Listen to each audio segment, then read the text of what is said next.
you would dare to stand against us, to destroy all that we hold dear, then you shall die by my sword. Thematically, Endwalker runs counter to everything that came before it.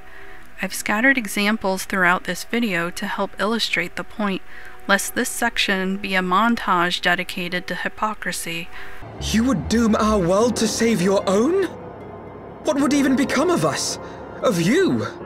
Following this scene, Alphino says, "Do you think it could be true that to save their world they must bring ruin to ours? No, no, it matters not. Such wanton destruction is beyond justification. Whatever their reasons, they must be stopped. The sacrifice, the loss, it ends here." The Warrior of Light and the Scions, who act as the standard of values in the game, have spoken against people in the past who have had similar ideologies and methods to Venat. Their responses weigh heavily in constructing a narrative tone. That they should have no words to or at least about Venat astounded me, especially as 14 has, up until Endwalker, been strictly against the idea that extremist and violent solutions to problems are acceptable, citing the oft-repeated quote from Louisoix, "To ignore the plight of those one might conceivably save is not wisdom, it is indolence." Venat's story stands strangely in contrast to this. When Emmett Selk was chastised in Shadowbringers, it was with the argument that even if his actions created a better future, he didn't have the right to take others' lives for it. The ends didn't justify the means. However, with Venat, those arguments don't exist. Even though she decimated her own people and allowed for the destruction of multiple shards, she is a good person, making the best of a bad situation, who made a difficult but necessary choice. Venat and Emmett are two sides of the same coin. One of the reasons why there's so much vitriol surrounding her is because Endwalker took a conflict that had already polarized people and flipped the script, swapping the actors' roles into positions they'd previously opposed, which has created a great deal of cognitive dissonance and retroactive hypocrisy. This is what's known as a broken Aesop, a story where a moral presented doesn't match the original moral the story contained, resulting in the moral feeling tacked on or hypocritical. Endwalker is guilty of breaking quite a few Aesops, but for this section notably, the moral is distorted into "it's only wrong if someone else does it," or "only if the bad guys do it," and it tries to present a moral ambiguity and fails badly. The avoidance in calling out these contradictions with Hydaelyn, because she was on our side, was a disappointing departure from the nuance of Shadowbringers, since Venat's motives appeared to be similar to the Ascians except in reverse. Many of the arguments that had been applied to the Sundered were used against the Unsundered to justify their destruction without a hint of irony.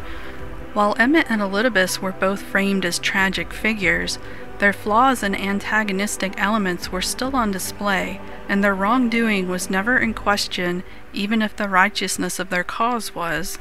The Warrior of Light opposes them, despite understanding their reasoning, but that treatment is not given to Venat, who has more blood on her hands and for less tangible reasons than the Ascians. It isn't until the lore Q&A this is addressed at all, with Yoshida likening Venat to Emmett and Hermes, villains in their arcs, and then later by Omega and Beyond the Rift. Why the writers seem comfortable firmly pushing one framing on the Ascians and another on Hydaelyn demonstrates the odd writing surrounding her in general. As mentioned earlier, she exhibits many traits shared by previous antagonists, but in her case they're presented positively. Some of the logic she employs was used by Thornton, such as controlling information, which was considered bad in Heavensward, while the villain who most aligns with her ideology and methods is Ilberd, who thought the Alamegans were weak and ruthlessly sacrificed them en masse for the greater good. He did not believe the people strong enough to bring about their own deliverance, trusting only in himself. Tyranny seemed to him the only solution. It's unsettling seeing what's essentially a Thornton-Ilberd hybrid with social Darwinist ideals being both presented by the writers and interpreted by the audience differently due to it being delivered lovingly by a pretty lady given a fan favorite track as her theme song and written with the full gratitude and worship of every notable figure in the story save for Omega.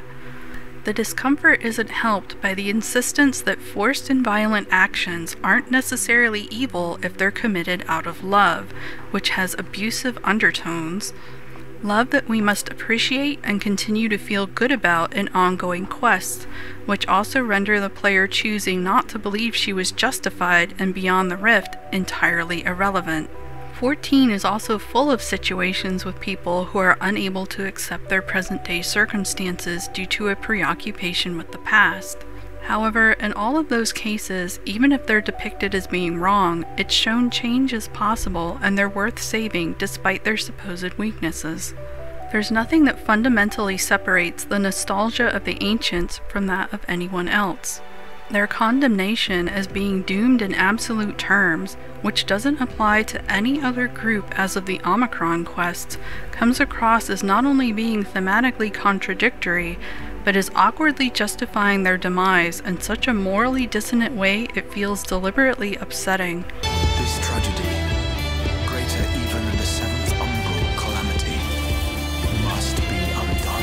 If history must be unwritten, let it be unwritten. The 8th Umbral Calamity timeline is probably the single biggest case of moral dissonance created by Endwalker, due to the abrupt shift to idealist morality over realist, which retroactively taints the entire narrative.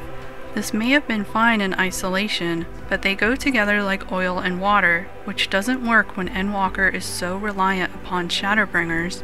It is also a complete failed state for Venat, down to people once again trying to undo the suffering of the present over moving forward in the future, except the Ironworks were uplifted by the writers for it, not decried. This makes the story thematically inconsistent. When the events that occur don't share meaning, what message are we supposed to take from them? Is it foolish and immature to try to reclaim the past, or altruistic and noble? The writing falls apart if the story can't sell the supposed sins of the ancients as something fundamental within its own moral universe. Having the philosophical reasoning behind the extermination of the ancients being contradicted by other parts of the narrative seems not only arbitrary, aside from the mechanical concerns of maintaining the time loop, it begins to feel jarring and cruel. The Ironworks arrived at the conclusion that they lacked the means to restore their shattered world. Their aim was to change the past where the 8th Umbral Calamity never occurred, without understanding the ramifications of altering history, believing it was possible they could be erased from existence. They embraced the same mentality Venat attributed to the ancients, and the Crystal Tower has essentially become the zodiac of the Sundered, having been used twice now to avoid their demise, both at the direct cost of life with Elidibus's sacrifice and the assumed cost of the lives of an entire timeline. The original Final Days was so merciless, the experience of it was permanently seared onto the ether of every ancient soul. It was seemingly the worst thing that has ever happened to anyone, even by current measure. We know of no other events throughout history, calamities and rejoinings included, that have left such an indelible mark.